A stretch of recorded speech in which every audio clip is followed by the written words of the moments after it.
What do you do if your date bores you? Go on a second date! No! This is Reid Mihalko from inaudible.coming. Cathy Vartuli from the intimacydojo.com. And what would you do if your date bored you? I would say this has been a lovely evening.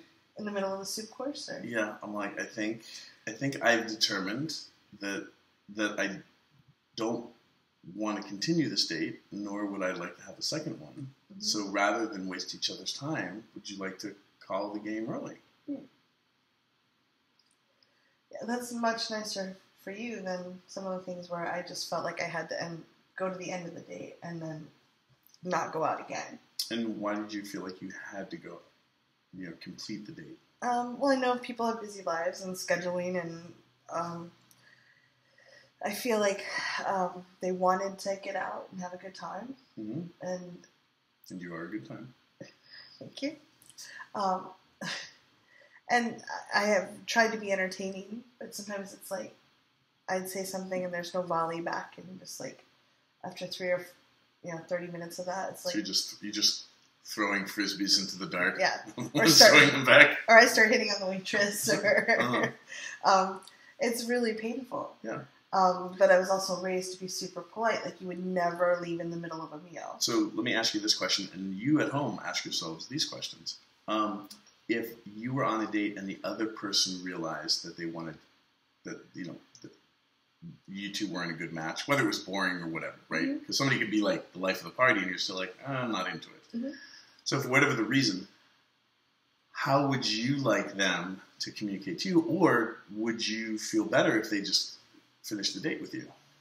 I think I have a fear of being left alone in a restaurant, like someone getting up and leaving, mm-hmm.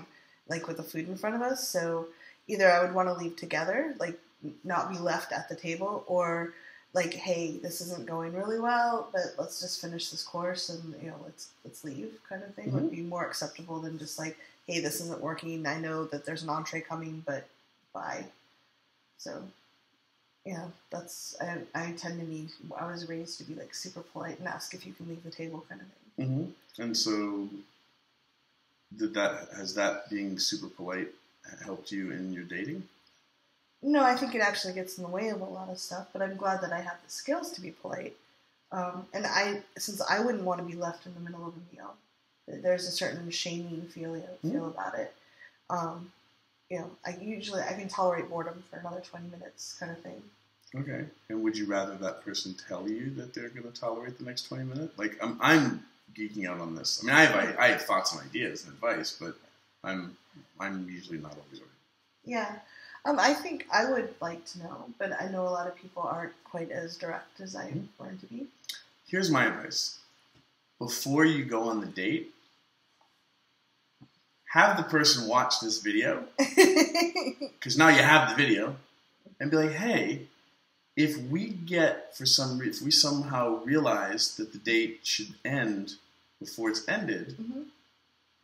how do you want to do that? Yeah. So that we both feel respected and awesome about it, and not have to like linger on through something that we shouldn't be there for. Like, mm-hmm. we might as well role model this kind of honesty and transparency, mm-hmm. and being kind and gentle and respectful. Would you be up for that? Yeah. If you build it in to the pre-date, mm-hmm. Then it might still be awkward. Yeah. But it's not a surprise. Yeah. And you could send it to them ahead, and if they're willing to watch it, and it's a way to filter people. Date home, my friends. Yeah.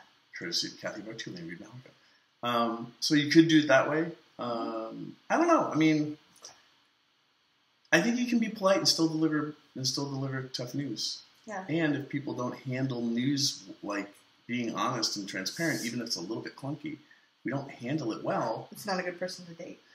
Well, now you know.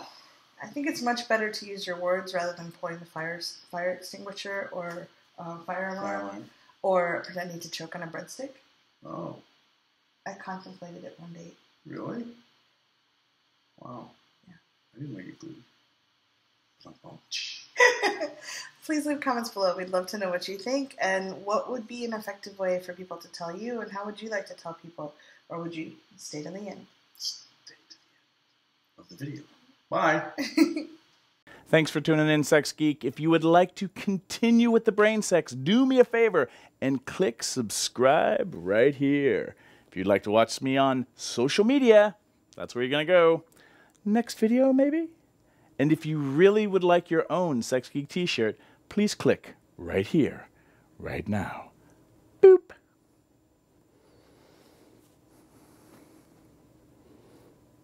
No, really, like...